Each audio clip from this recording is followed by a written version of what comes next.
countries like Kenya, where we taught them the judiciary, they don't swear in a president, they swift into action, they handle all the cases before the swearing in date. So why are we delaying in Nigeria? Are we delaying because we want to collect the allowances?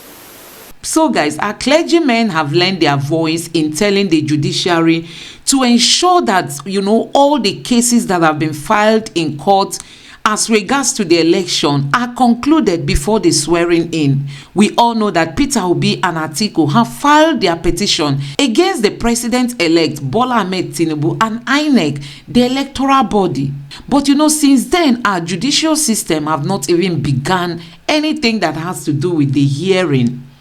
And our clergymen are coming out to tell them that it is high time they ensure that these matters are concluded before the swearing in takes place. They compared Nigeria to Kenya, saying that if Kenya could do theirs within 30 days, why can't Nigeria? So guys, let me allow you listen for yourself what our clergymen got to say. Please don't forget to subscribe to my channel, turn on the notification bell. Please give this video a like so that YouTube can recommend it to others, and let me know what you think in the comment section below. Thank you. Democracy, we all know, is a process, and elections are only a part of the process which requires the participation of all citizens at various stages and levels. With the election process now almost over, the attention of all citizens should now be turned to the elected to provide the promised dividends of democracy through good governance, which gives all citizens a sense of belonging regardless of party affiliation, mindful of the fact that whoever wins a certain constituency becomes the leader of all in that constituency. Ideally, partisanship for the elected should end with swearing-in ceremony, which also should mark the beginning of the provision of the dividends of democracy through good governance.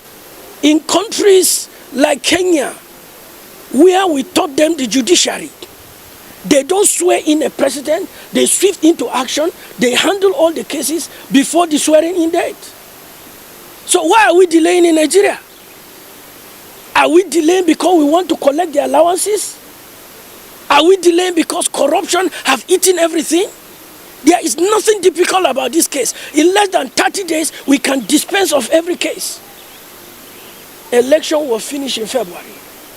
Swearing in will be the end of May. And yet, the cases have not been scratched. What a nation. So for me, what is not in the Nigerian constitution is not in the Nigerian constitution. I know Nigeria is a wonderful country. The doctrine of necessity, they call it. How necessary is that doctrine of necessity? Chief, this time around, there was plenty of, if you don't like this, go to court. If you don't like this, go to court. So that gave people not too positive impressions about the courts of law and legal practitioners, might I say, and judges and all that. I know you're pointing the other way, not me. So guys, with the way the APC tells people to, if you don't like it, go to court. If you don't like it, go to court. We also know that the INEC chairman equally used that language. He told people that were reacting, when he was collating the results, that if you are angry, go to court. If you are angry, go to court. And I tell you, people have begun to question the integrity of our courts. Is the Nigerian judiciary ready to defend, justice? Are they ready to stand for the Nigerian people? That remains the question that so many people are asking. Because when they ask you, go to court, and at the end you find out that even the judges are partisan. What will you do in that condition? We all know how they praised INEC and came out to tell us that INEC was super ready for the election. That with the beavers, they just kept, singing it like a song into people's ears. That with the beavers is a game changer. That people should go and sleep. People should go and relax. That people shouldn't panic. People shouldn't worry. Not knowing that they were using all these languages, just to confuse us. They used it to plant that confidence in us. And so many people went home after casting their votes and relaxed, only for us to realize that, election has been rigged. So guys, what does "if you don't like it, go to court, if you don't like it, go to court" means? We are going to be listening to some of these legal practitioners. Let's have their take and see what they have to tell the Nigerian people. Into the courts as aggrieved candidates and political parties and politicians are contested Nigeria's 2023 general elections are approaching the courts to challenge the outcome of the polls, seek legal remedies, and so on. Well, many people have said that it should not be the courts deciding who our rulers should be. It should be the polls. I agree with you completely. But when the process of registering a complaint or challenging the outcome of the election petition has been laid out according to the laws, we have to do the needful. I agree. So, election petitions, tribunals, courts, they have their jobs cut out for them. But what are the things that should be the focus now, as opposed to whatever else is happening right now? That and a number of other things we should be focusing on this morning with Godi Uwazurike, who is a legal practitioner. Thank you so much for joining us this morning. Thank you. And we also have with us joining us. He's wearing a red cap. Wearing a red cap. Chief Godi Uwazurike Esquire. Is that still Esquire? I'm just saying. Thank you for joining us. We'll have another guest joining us, but for now, let's stay with you, Chief. First of all, the fallout of the elections so far.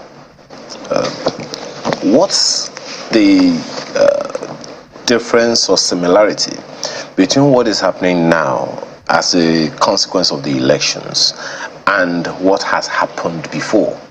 This is like the fifth time, so to speak, that we're having this cycle in this republic. We've had previous cases also of contestation of. I don't know if there's been any election that we didn't have, that the results were not contested. How does this experience, this current experience, differ from previous ones? Well, first and foremost, Jonathan lost in 2015. He conceded. Yeah. He didn't go to court. So there was no viciousness. But what we're seeing today is a group of vicious people destroying our psyche, trying to destroy democracy, trying to do everything to derail democracy. Yes, one or two have gone to court, others have made sure you can't go to court. Port Harcourt for one. That place is so bad that the winning party there has made sure nobody could file. Can you imagine a lawyer entering, signing for certified true copies, and inside the InEC office he is grabbed and taken away, and those documents were never seen again? So that the party has no party has actually been able to file anything in the election tribunal in Rivers State. Is that bad? Well, what's interesting so far, just permit me for butting in, is the example you cited of former President Jonathan, that was the presidential election. I'm not sure if it's the same thing for this example you're citing. We've had 5 elections over the past how many weeks now? We've had presidential, senatorial, and House of Representatives elections. We've had gubernatorial and State House of Assembly elections, all 5 of them. So it's while it seems like we are packing it all together, and it's always been the same throughout this republic. So any difference in the measures that have been taken or should have been taken to prevent what you're describing? Well, on the part of the government election tribunal, so I prefer to say it that way, The election tribunals have always been there, 1999, 2003, 2007, 2011, 2015, 2019, and this year. In other words, they should have learned what to expect and what not to expect, how to handle it, the various electoral acts, and so on. Actually specify some things. But what you see today is the tension. Tension is extremely high. And most people are sure there will be no justice in the tribunals. So they see a kind of gang up by some people who want to destroy our mentality of, let us say, who will govern us. Which is what made me ask that question in the first place. What's the difference between what is happening now and what has happened before? Before, as you said, we've always had election petition tribunals. We've always had that process of going back to the courts to ensure that the election was rightly or wrongly conducted. But let's see. I understand our other guest is already with us now. Abdulkaha Abdullahi is a legal practitioner, joins us also virtually this morning from Abuja. Thanks for joining us this morning.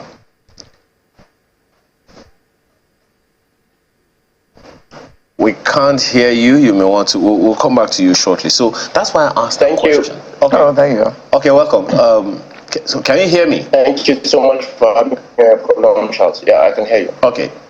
Now, if you heard that first question, in your opinion, what's the difference between what we're having now and what we have had before in terms of the post-election activities of politicians and political parties?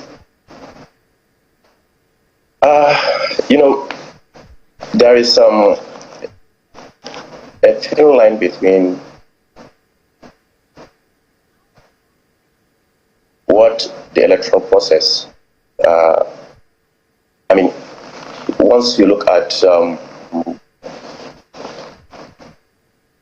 rhetorics of politics outside the tribunals, one can believe that in Nigeria, the political discourse is more or less often characterized by inflammatory statements, and divisive languages and all that. But in actual fact,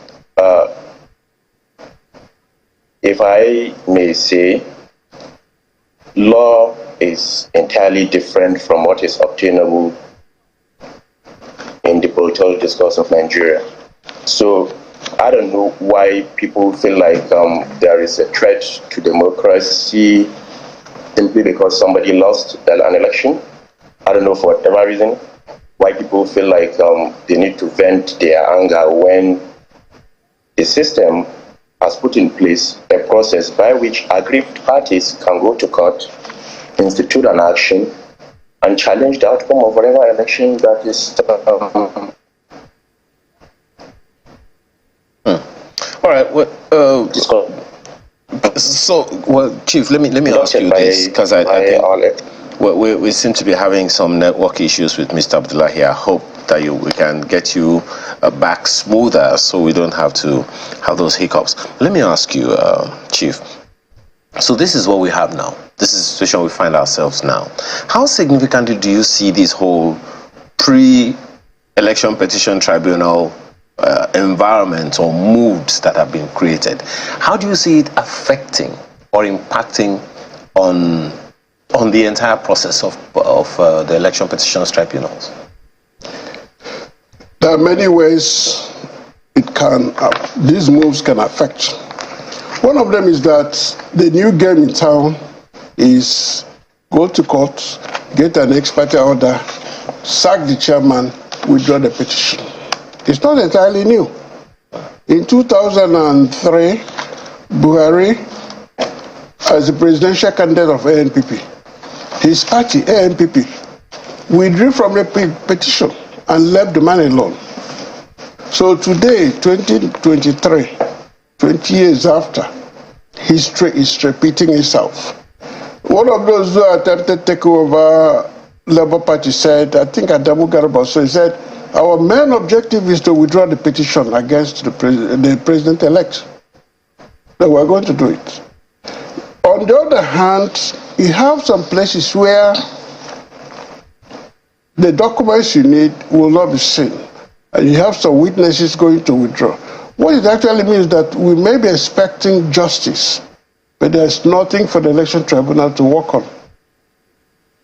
The pre-election trial moves can also come in other ways. They can disturb you in such a way that there's no time, because there's a time limit to file things. So where the time has expired due to the nuances of the winners, then there's nothing there. In simple language, the people will be disappointed because the people expect that the choice of the people will be the governor or the president. The tone is always set by the two leaders, the leading candidates. If one is conciliatory, the other one is ebullient, then there will be need to fight to the end. And there's no justice. There's nothing like draw. It's either a winner or a loser. Then if we have a magnanimous person who has been declared the winner, who is making efforts to reach out to the other people to say, we are going to run this together. Stay with me. But okay. This is Mr. Abdullahi. Mr. Abdullahi, are you there? I am. Good. I'm with you. Now, people have been talking about the timelines for these actions, that all the matters should be dispensed with before a winner, and I'm saying winner in quotes, before the winner is sworn in. Not that the case is still going on, the winner is sworn in, and then he is told that he has lost and he has to pack his things and go back to his village or whatever. What are your thoughts about that?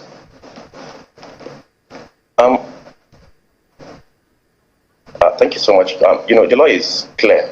You have, as a petitioner, you have 21 days to institute an action against the respondent. Let's say, for example, you feel like the outcome of the election didn't favor you, or maybe the respondent, as at the time of the election, isn't qualified to contest, or maybe you are alleging election malpractice or non-compliance with the provision of the Electoral Act, or can even allege that the respondent was not duly elected by the majority of lawful votes cast in the election.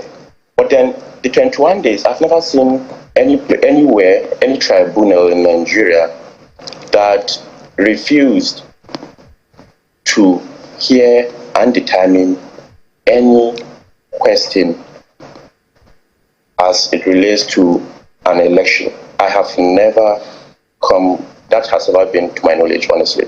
So now you have 21 days upon which, after the announcement of the winner, to go to court and say, I am challenging the outcome of this election. And then the court, by law, is charged to determine that petition within 180 days. So I don't know where people got the idea that it has to be pre-swearing in or post-swearing in. As a matter of fact, that's the timeline of things, and it's in the Electoral Act. No, Mr. Abdullahi, it has been suggested that it should be dispensed with before the swearing in, so that whoever is sworn in is the legitimate winner. It's been suggested by who? Is it the Electoral Act? Nigerians. Nigerians. I mean, look at the case of Amechi, for instance, if you recall. I mean, it was after somebody else had been sworn in that he was now declared the winner, you know. Like I said, I will still repeat myself again. There is a criteria upon which a petitioner goes about this. And, you don't come around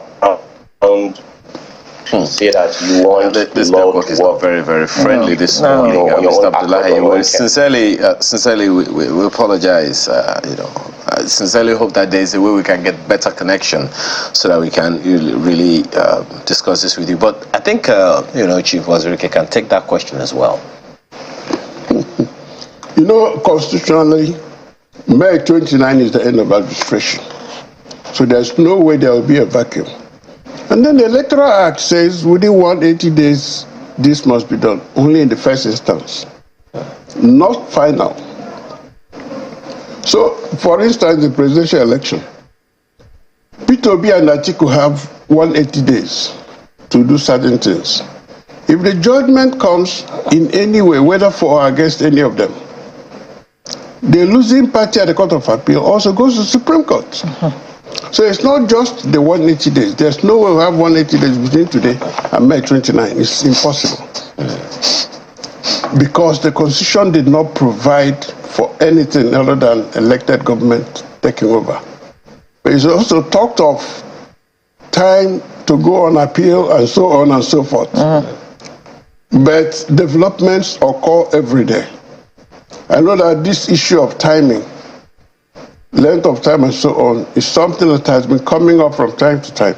There was a time the Supreme Court saw it as inhibiting the rights of a petitioner. They said, no, leave it open. Now it has been formed as 180 days. We still need to amend the Constitution to provide for, you cannot be sworn in unless the case has been dispensed with. In other words, all cases must be concluded before May 29 of the Supreme Court. But that's hardly possible, is it? It is possible if there is a will. For instance, InEC does not have to play what I will call ban logo. In other words, dance left, dance right, and not sure of what they are doing. Election is concluded. Within 1 week, give everybody certified true copies of all the proceedings. During the election, 1 week. So there will be no issue of writing, applying. Remember, Labour had to go as a group to go and meet the chairman before he said, okay, I will do that, but you have to go to various states. And they went to various states. Only 2 responded. The other reason the Electoral Commissioner said, well, we don't have anything, you have to come back. And time was going. So if INEC does its own job within 1 week, petitioners have 1 week, respondents have 1 week, then they give 2 weeks. You get everything done. Okay, Chief, I beg your pardon. What's going through my mind now?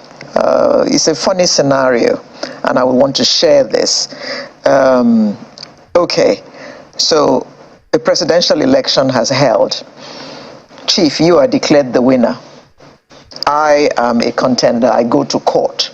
And then at the end of 180 days, and God knows another 180 days, when the Supreme Court will decide on the matter, Supreme Court now decides, sorry, Chief, we have evidence here that you actually lost the election, and Alero will now become the president. And wouldn't that be rather untidy? No. If the system is right, in other words, if we value the system, it is the proper thing to do. So sack Chief, and the moment that signature is appended by the judges of the Supreme Court and judgment read, you're out. But in reality, in Nigeria, the DG of DSS sees it as his job to protect the president from even other candidates. In other words, if I abuse the president-elect, they'll write down my name for investigation. If he becomes president, they will arrest me first and ask me questions later. The police IG knows that he salutes the president every day. So he sees me as the enemy of the state. So when I say where the system is correct, I mean the democracy is entrenched. In Nigeria, we walk in reverse, destroy the democracy. And that is wrong. Well, Chief, while these things that you're saying is of concern to many, the bigger concern for me is the entire process of election petitions. Now you and Mr. Abdullahi have spoken to what the laws say, what the processes should be and all of that. But it is one thing for justice to be done. See, Chief, you're laughing. It's another thing entirely for justice to be seen to have been done. Because there are some decisions that have been made, and a number of people have had reason to question in their minds. I think it was Chief Olisa Bakuba that was also saying that, I mean, in response to my colleague Shola Shoele's question about whether or what he thinks of the decisions of the courts. He said after like 30 or 40 years practice, he has some questions in his mind about some of the decisions that the judiciary is taking. And so if legal practitioners are thinking like that, I wonder what you think Nigerians should be saying. See why I'm laughing? There was this well-respected lawyer in England, in London. He took a cab one day to say, please take me to the Court of Justice. And the cab kept on driving all around. After the time, the lawyer said, the Court of Justice is not too far. He said, I don't know where. The cab driver said, I don't know where it is. He said, incredible. You don't know where the Court of Law is? Oh, Court of Law? I know where the Court of Law is. You should have said it. That there is a difference between Court of Law and Court of Justice. That in all his years as a cab driver has never seen justice. So Olisa Bakoba is correct. There's somebody who take a house now and say, go to court, but I've seized your house. In the next 10 years, they're still trying to convince the court. Yes. Meanwhile, the usurper has taken is in possession. Yes. You see, in this country, justice is difficult to come by. I said this with all sense of responsibility as a lawyer. Difficult. In a way, the way our laws are made, yes, neither here nor there in some cases, but there is also the human factor. I gave you the example of the director of DSS, who sees it as his job to stop you from even insulting the president, from speaking your mind. Today, what is the greatest number of cases filed? The site one is cyber security that you posted on your Facebook that Alero is not the president. Therefore, you're under arrest. They arrest you, lock you up on Friday, come back on Monday, and then charge Monday you to court. Monday is public holiday. Then Monday is public holiday. Before you know it, you have spent 1 week. There are many cases like that. Today, many governors are stopping people from other parties from contesting. I will give you an example. Ebonyi State, the Abga candidate was accused of murder, armed robbery, and so many things. And the man had to be on the run. The court in Abuja said, don't disturb him. They said, no, we must arrest him. Rivers State, the same thing. Imo State, where I come from, we have similar cases. Here in Lagos, you also have people afraid to even vote. So when we think justice should come in, justice will be done. Olisa was correct. As Shakespeare would say, I have seen sights. Well, you know, I mean, it's also interesting that you cited an example of something that happened outside Nigeria, of a cab driver. So it sounds like it's not something limited to Nigerians. No. It's something that it's human, just as you have said. But now, this is the system that we have in Nigeria. There are questions on the minds of many, many people. Perhaps, you know, maybe more of that down south of Nigeria about the entire process and everything. This is the only system we have right now. And the Election Petitions Tribunal is the go-to place. But the rhetoric's going around is already suggesting that whatever comes out of the Election Petitions Tribunal will not be what many people would want. What do we do? Well, let me just go back a little. Before this election, Professor Mahmoud and then Festus Okoye were efficient in assuring us that this election, your votes will count. They kept on telling us about beavers. Yes, beavers will make sure X, Y, Z. Yet, in Kano local government of Enugu State, beavers recorded 7,000 people as being accredited. And the results, 33,000 votes in favor of the winning party.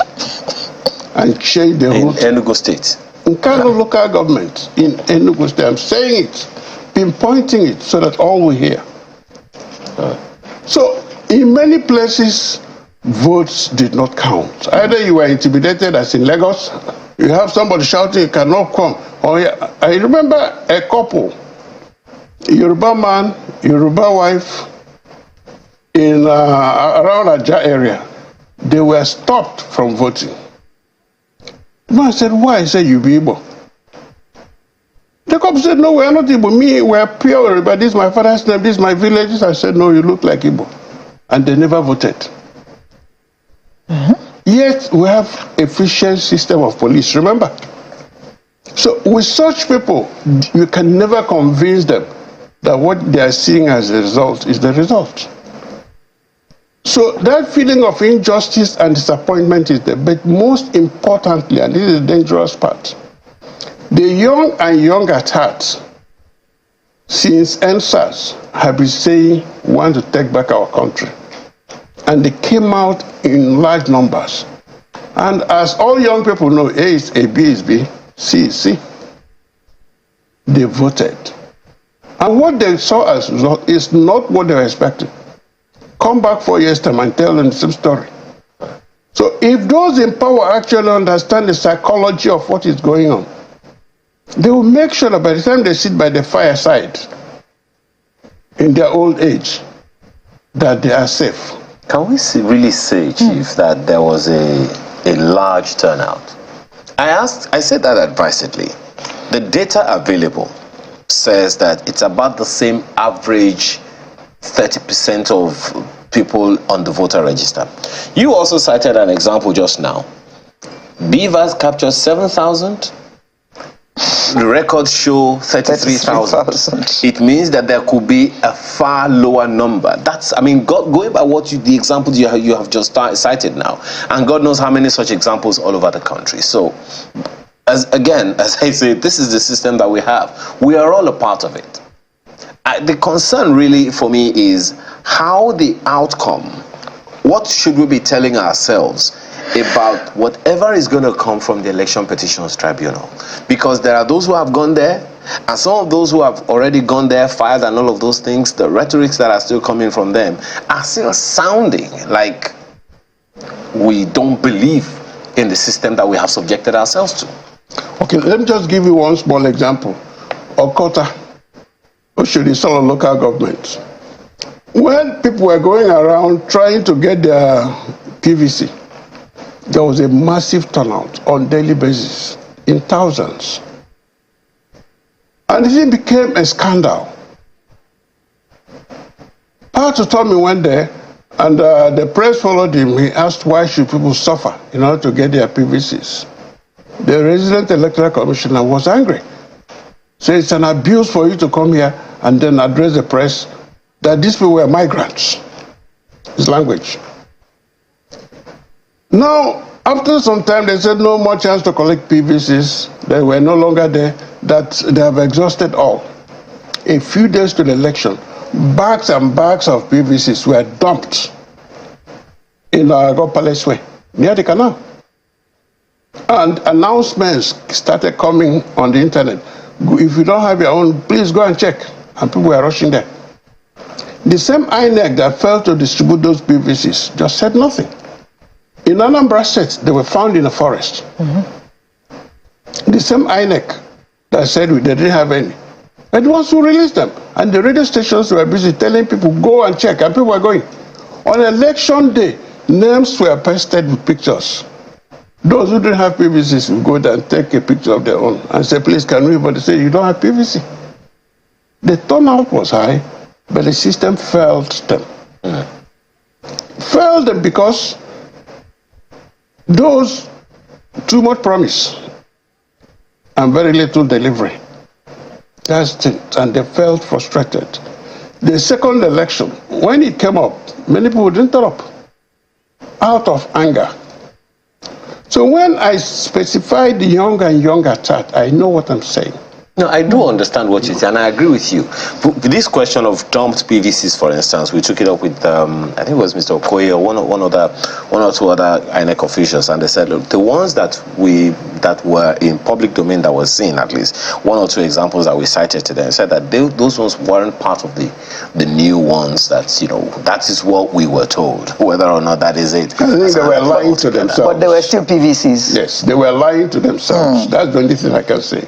Because if you want to deceive yourself, tell yourself lies and nod their heads in satisfaction.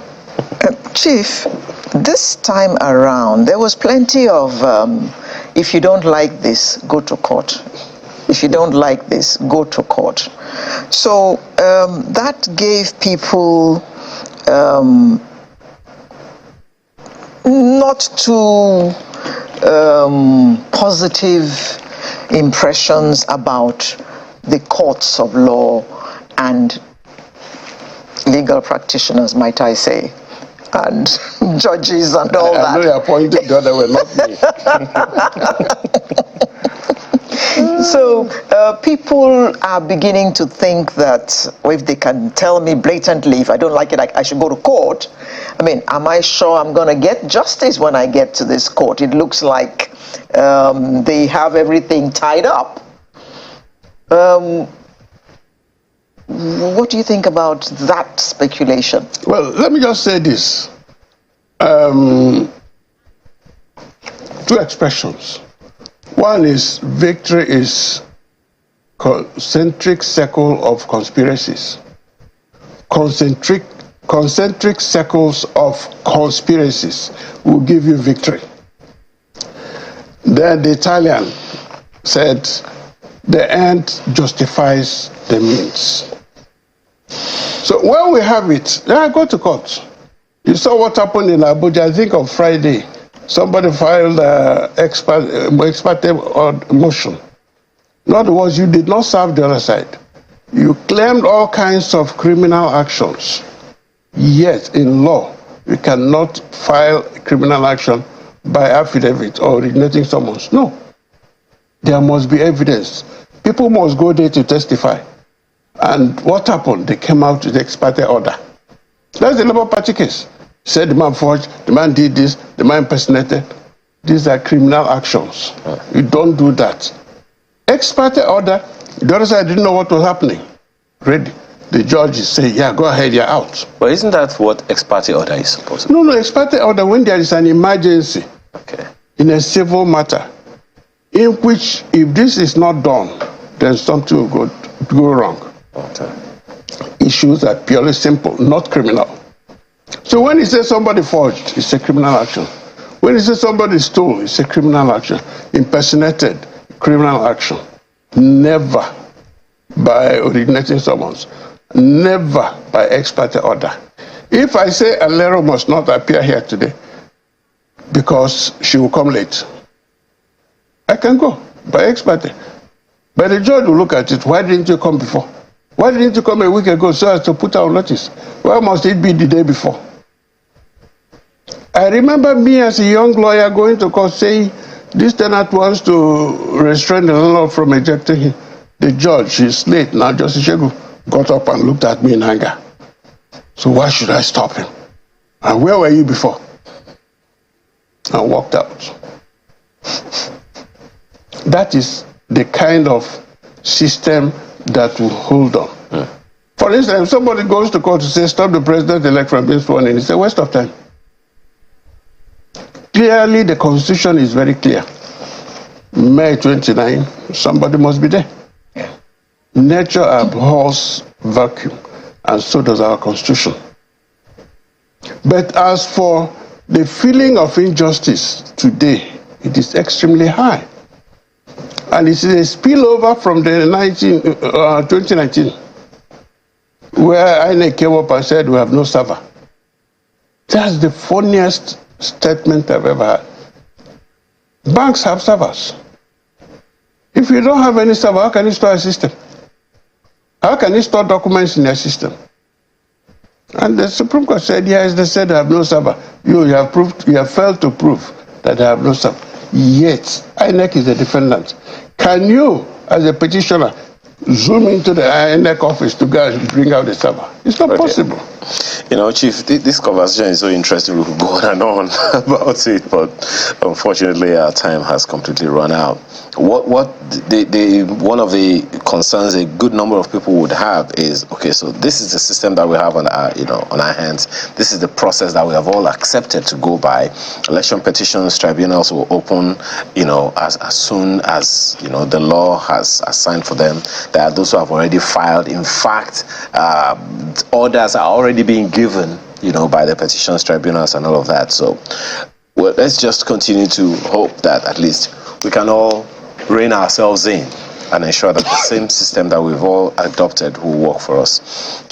So guys, you have seen it for yourself. All eyes on our judiciary. We are just believing that, they will do the right thing. Judiciary, please, you people should save Nigeria. Save the future of the Nigerian people. Save the future of the youth. We want you to stand for justice. Do the right thing.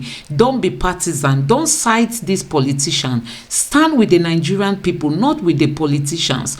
Please, at judiciary, do the right thing. Our judges, we all believe that you people have conscience and you will not allow Nigeria, to be destroyed by our politicians. Please stand up to the occasion and do justice to this case. We all know that Peter Obi won this election. So we just want you people to come and clear it, make it clear for the whole world to see that Peter Obi won. Stand with the Nigerian people and God will bless you. Thank you for watching and God bless you all. Please don't forget to subscribe to my channel, turn on the notification bell. Please give this video a like so that YouTube can recommend it to others, and let me know what you think in the comment section below. Thank you.